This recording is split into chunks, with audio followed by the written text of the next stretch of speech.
Well, darling, you do look stunning. You look divine, darling. Oh, Ethel, what is all this? And during that time, I consider the years I spent on I Love Lucy to be perhaps the biggest rip-off of my career. Picture this.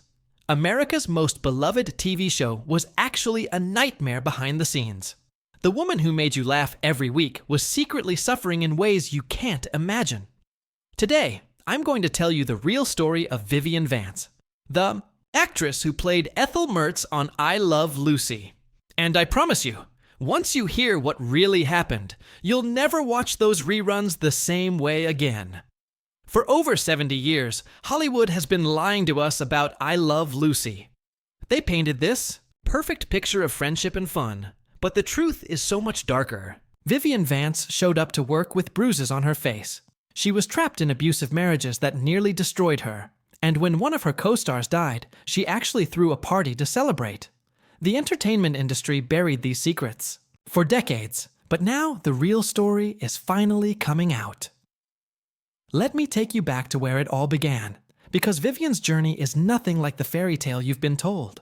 She was born Vivian Roberta Jones on July 26, 1909, in a small Kansas town called Cherry Vale. You might think she grew up in a house filled with music and dreams, but that couldn't be further from the truth. Her childhood was controlled by harsh religious rules and a mother who thought acting was basically evil. Imagine being a little girl who loves to sing and dance, but every time you try, someone tells you it's wrong and shameful. That's exactly what Vivian faced every single day. Her mother didn't just dislike the idea of her daughter becoming an actress. She genuinely believed that performing on stage would send Vivian straight to hell. This created a war inside their home, with Vivian's natural talent trying to shine, while her family kept crushing it down. When Vivian turned 6, her family packed up and moved to Independence, Kansas. And that's where something magical happened, even though her home life stayed terrible. She started sneaking out of the house at night, not to cause trouble, but to find the freedom she couldn't get during the day. She desperately wanted to perform, to be on a stage somewhere, anywhere, even though her mother said it was sinful. At school, she finally found someone who believed in her dreams. A drama teacher named Anna Engelman saw Vivian's spark and gave her the encouragement she never got at home. Vivian threw herself into every activity she could find. She joined the cheerleading squad, entered beauty contests, and grabbed every chance to perform in front of people. Her friends started calling her Viv, maybe because it sounded more free and happy than the strict name her family had given her. Then came the moment that changed everything forever. Vivian made a decision that shocked everyone who knew her. She completely dropped her family name. She stopped being Vivian Jones and decided to become Vivian Vance instead. She chose Vance because of a man named Vance Randolph who collected old folk tales and stories. Maybe she saw herself in those wild, adventurous stories about people who weren't afraid to be different. This wasn't just about picking a new name. She was cutting all ties with the family that had tried to destroy her dreams. She was telling the world that she didn't belong to them anymore. She belonged to herself now, and she was going to make her own choices about her life. In 1930, when Vivian was just 21 years old, she became one of the very first performers at a tiny theater called the Albuquerque Little Theater. That small stage, she played 2 completely different characters in the same show. One was a seductive, confident woman, and the other was a quiet, gentle nun. It was like she was showing the world both sides of herself, the person her family wanted her to be, and the person she really was deep inside. Her performances were so incredible that the local community fell in love with her immediately. People were so impressed that they started calling the building the Vivian Vance Playhouse, named after her. The townspeople believed in her talent so much that they even organized a special benefit show just to raise money so she could travel to New York City and study real acting.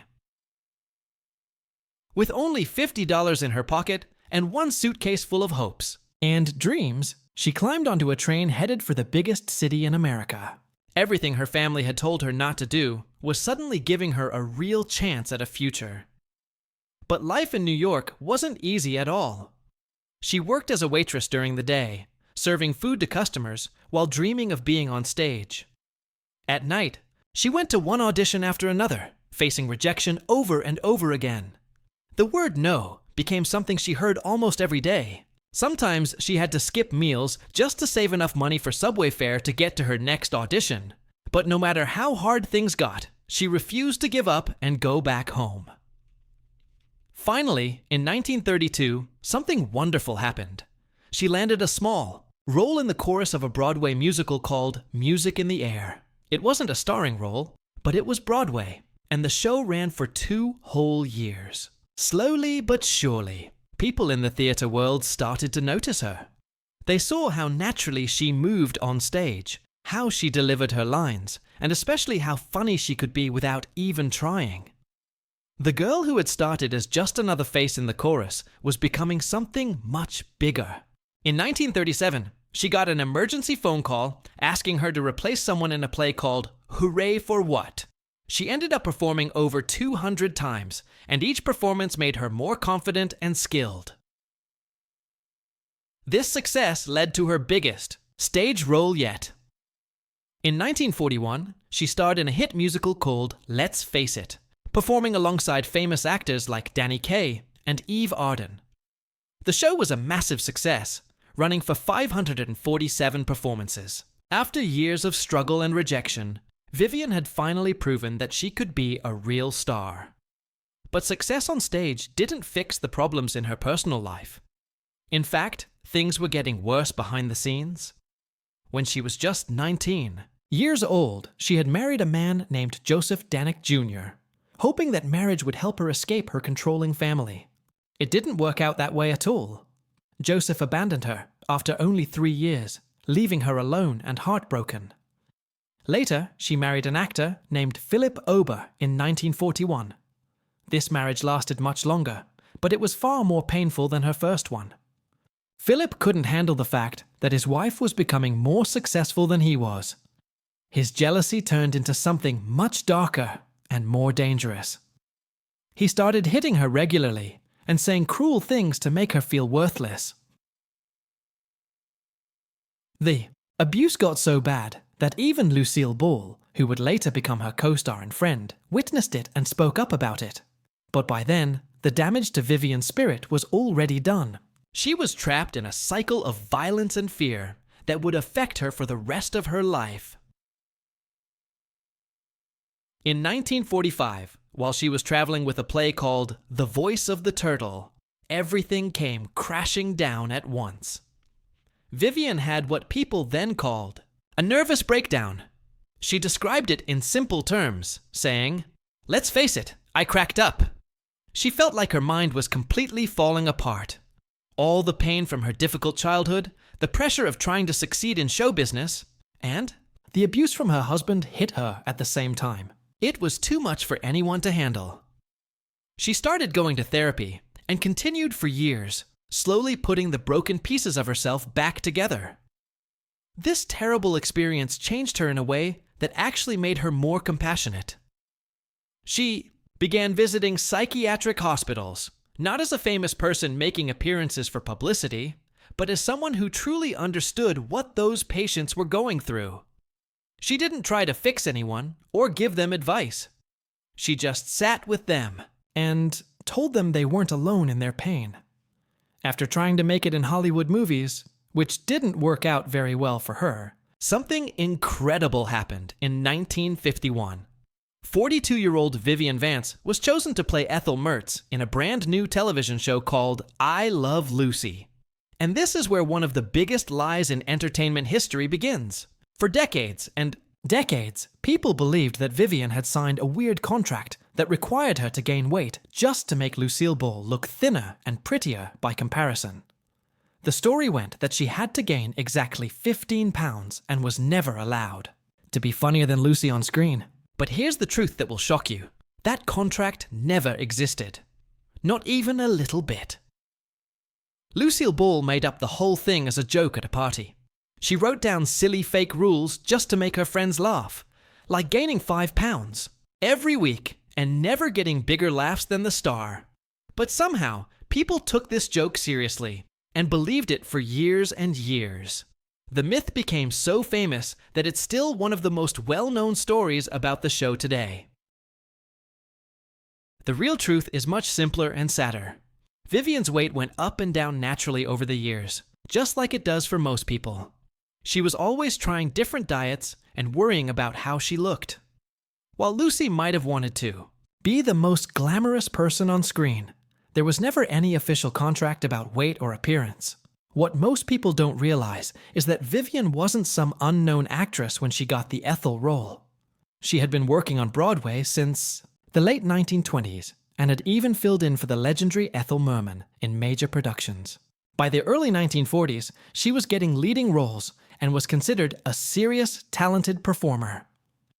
In 1951, she was acting in a play in La Jolla, California, when Desi Arnaz and a producer happened to see her performance. They were so impressed that they offered her the job immediately. But when Lucy found out who had been cast as her neighbor, she wasn't happy about it at all. Lucy took one look at Vivian and said something that must have been really hurtful. "You can't play Ethel. You're my age. You have the same hair color. You're way too pretty for this part." To solve this problem, the show's costume and makeup people started making Vivian wear clothes that didn't fit right and weren't flattering. They used makeup tricks to make her look older and more awkward than she really was. This was incredibly painful for Vivian, who was actually quite elegant and stylish when she wasn't in her Ethel costume. They were deliberately making her look worse so that Lucy would always seem like the beautiful, glamorous star of the show.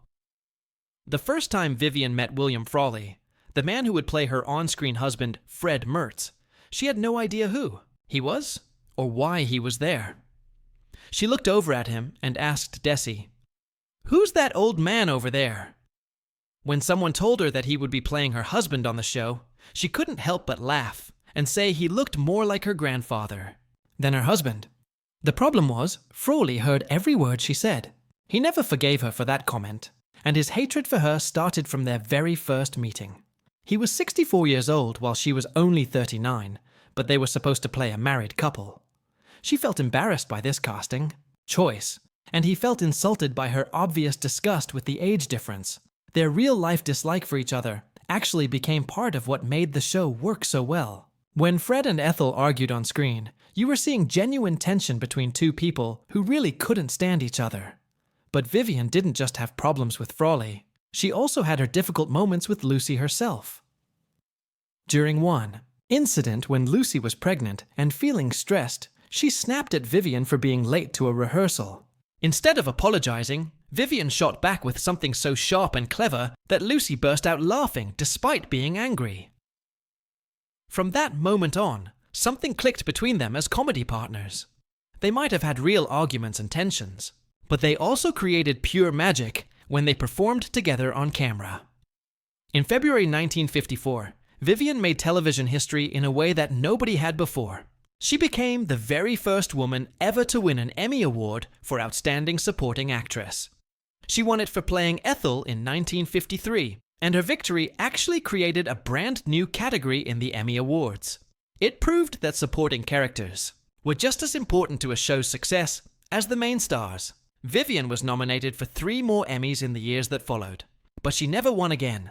Even though this recognition was amazing and well-deserved, it also created a problem that would follow her for the rest of her career. Even with this incredible honor and all the fame that came with it, Vivian felt completely trapped. She had once been a glamorous Broadway star who could sing opera and command any stage in New York. Now, millions of Americans only knew her as Ethel, the plain, frumpy neighbor who got into silly situations with Lucy. The Emmy made her a household name and a television legend, but it also locked her into playing the same type of character over and over again. She feared that she would never be able to escape the Ethel image and show the world what she could really do as a dramatic actress. Money became a source of constant fighting too.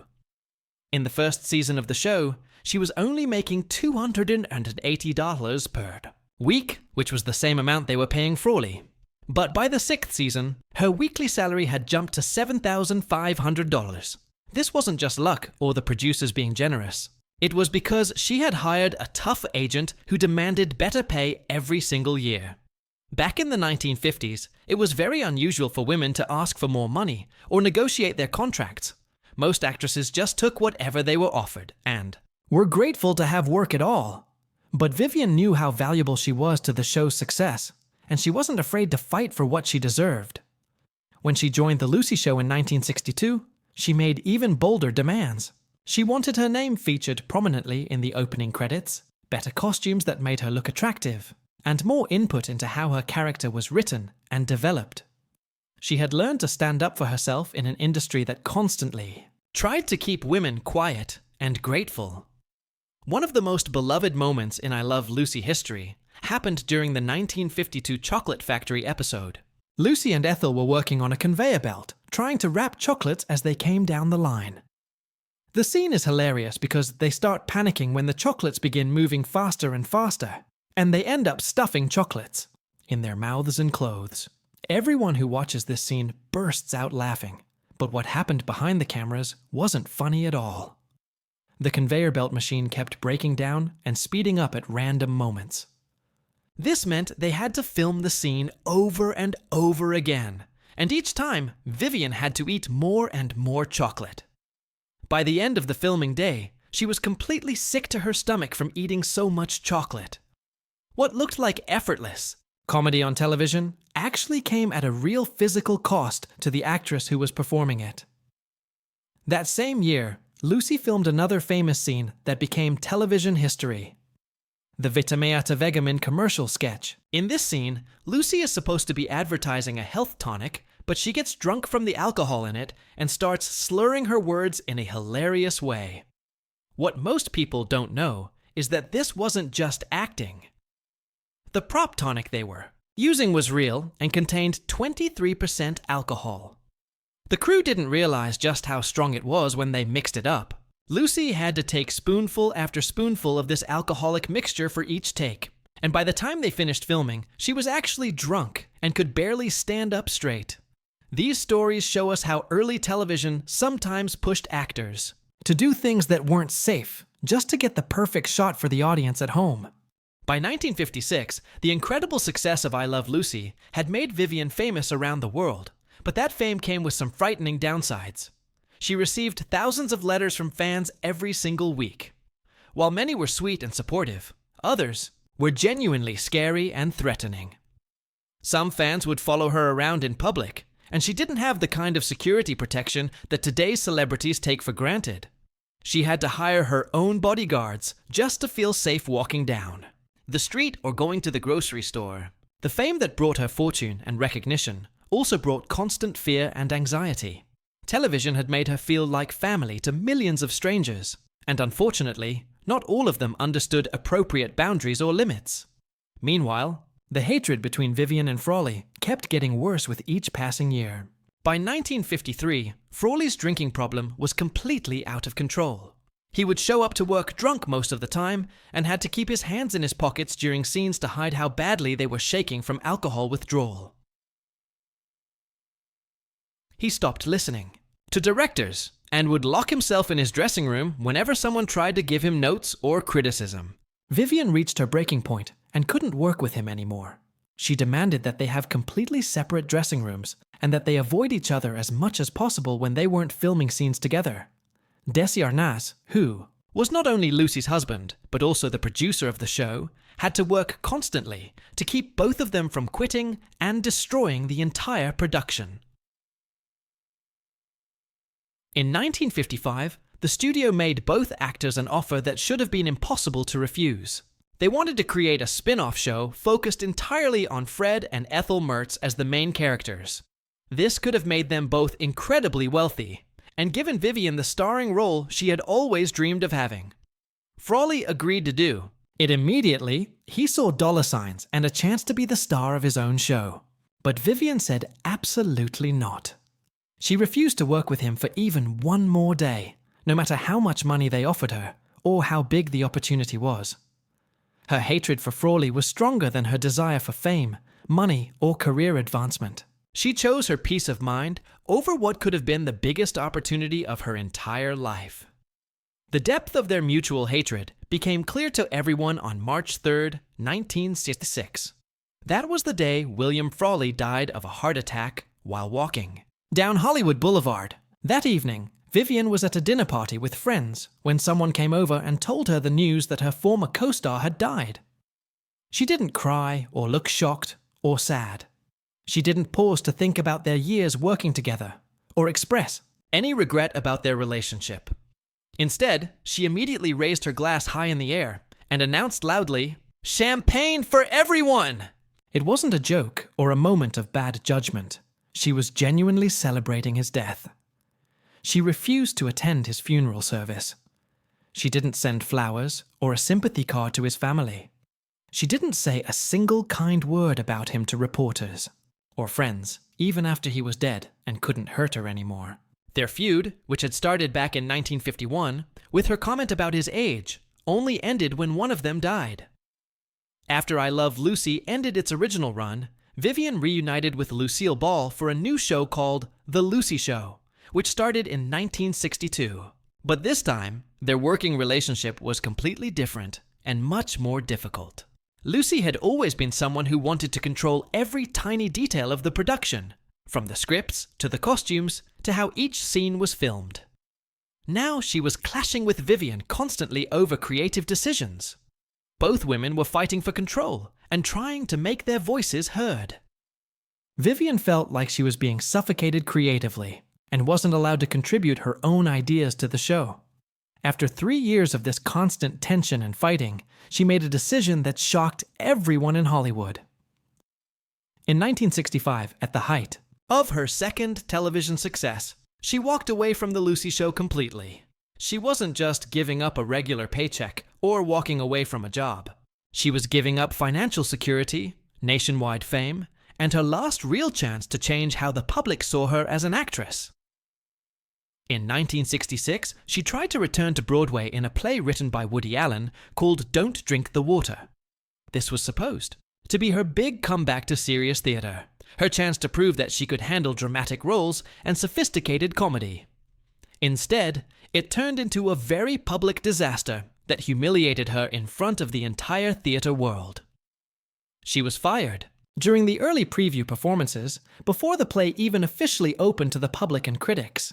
The producers replaced her with another actress who they felt was better suited for the role.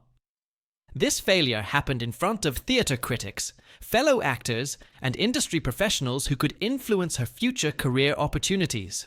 The play went on to open in New York and ran successfully for 598 performances, but without her. Once again, she felt like she was forever stuck being seen as just Ethel Mertz, unable to escape that character no matter how hard she tried. By the 1970s, Vivian had essentially given up on pursuing serious dramatic roles or major television parts. Instead, she became the friendly, cheerful spokesperson for Maxwell House coffee commercials, playing a character named Maxine, who handed out free samples and encouraged people to try the product. These commercials were warm, familiar, and comfortable for viewers who remembered her from I Love Lucy, and she performed them well. But deep down, she understood exactly what these commercials represented. Her days of chasing challenging acting roles or trying to prove her dramatic range were completely over.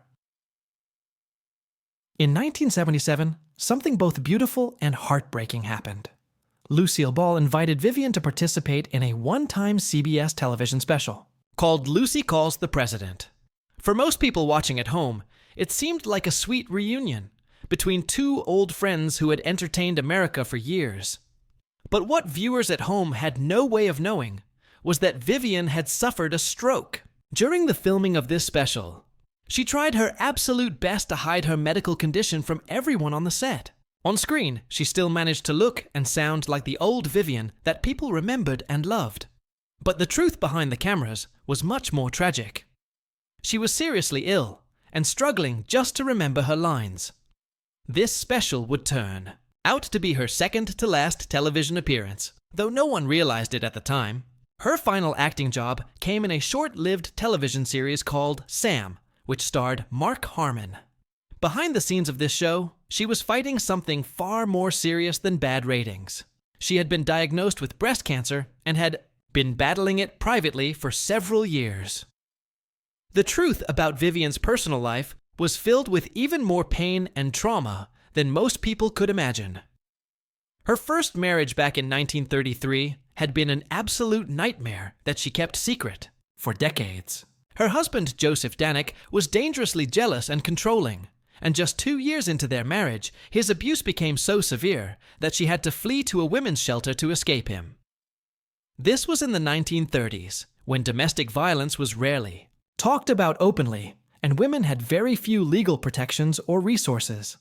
The trauma from this first marriage made her afraid of men and gave her severe anxiety about relationships. Sadly, this pattern of abuse repeated itself in her second marriage to Philip Ober, but the violence got even worse this time. In 1954, during the height of I Love Lucy's success, Philip hit her so badly that she came to work with a black eye that the makeup department couldn't completely cover up. Lucille Ball saw the bruises on her face and absolutely exploded with anger and concern. She told Vivian directly, "If you don't divorce him immediately, I will divorce him for you." But even Lucy's support couldn't erase the damage that had already been done. Philip's own acting career was failing, while Vivian's was reaching incredible heights of success, and his jealousy turned increasingly violent. Even though Desi Arnaz tried to help by giving Philip small acting parts on I Love Lucy, it only made him more angry and resentful. All of this trauma took a devastating toll on her mental health over the years. She had her first major nervous breakdown in 1945 while she was touring with a stage play. In the years that followed, doctors diagnosed her with anxiety neurosis, which was rooted in both her traumatic childhood and her abusive relationships.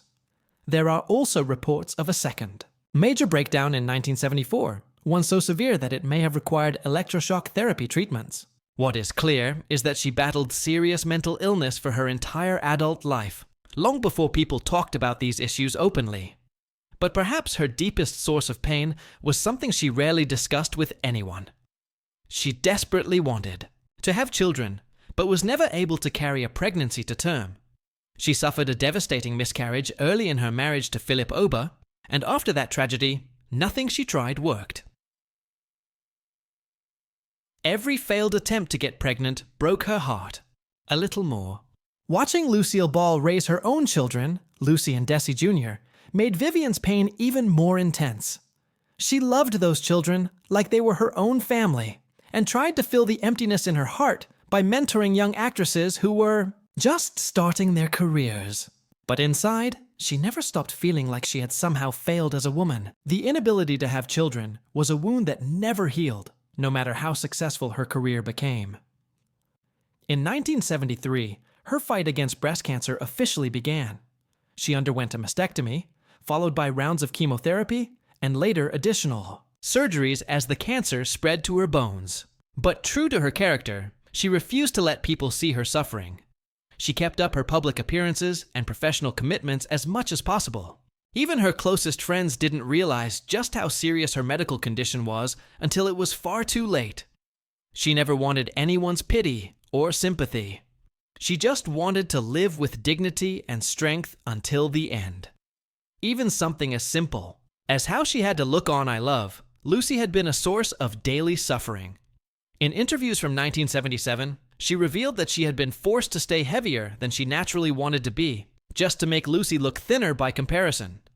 She was deliberately given unflattering clothes and makeup that made her appear awkward and frumpy. She hated every minute of this treatment. When she wasn't in costume for the show, she was actually quite stylish and naturally beautiful. But the producers would never let that version of Vivian shine through on television. The constant pressure to look worse than she actually did slowly chipped away at her self-esteem. In her final days, just weeks before she passed away, Lucille Ball made a special trip to visit her old friend. Vivian was staying at a house in Belvedere, California, and a young woman named Paige Peterson witnessed their final meeting together. She watched as the two women spent an entire afternoon together, laughing about the good times and crying about all the pain they had endured. When Lucy finally had to leave, She was completely devastated and broken down in tears. She didn't say a word to anyone. She just walked away, crying uncontrollably, because she knew this would be the last time she would see her friend alive. Lucy Arnaz later revealed that her mother cried about losing Vivian for months after her death. They had fought and disagreed about many things over the years, but when everything was said and done, they were truly soulmates in comedy, bound together by something much deeper than fame or success. Before Vivian died on August 17, 1979, she dictated a series of powerful letters that exposed exactly how the entertainment industry had always treated her. She had wanted to try directing television shows and movies, but every time she brought up the idea, male producers told her that directing wasn't considered appropriate for women. They blocked her from opportunities at every turn, simply because of her gender. Those letters weren't just her final words to the world. They were a last cry against all the barriers she had fought against her entire life.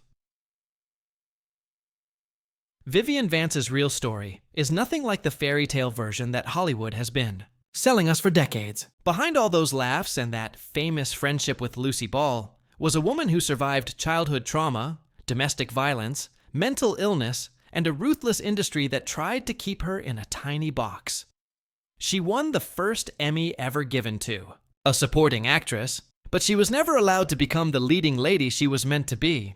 She made millions of people laugh, but she cried alone behind the cameras.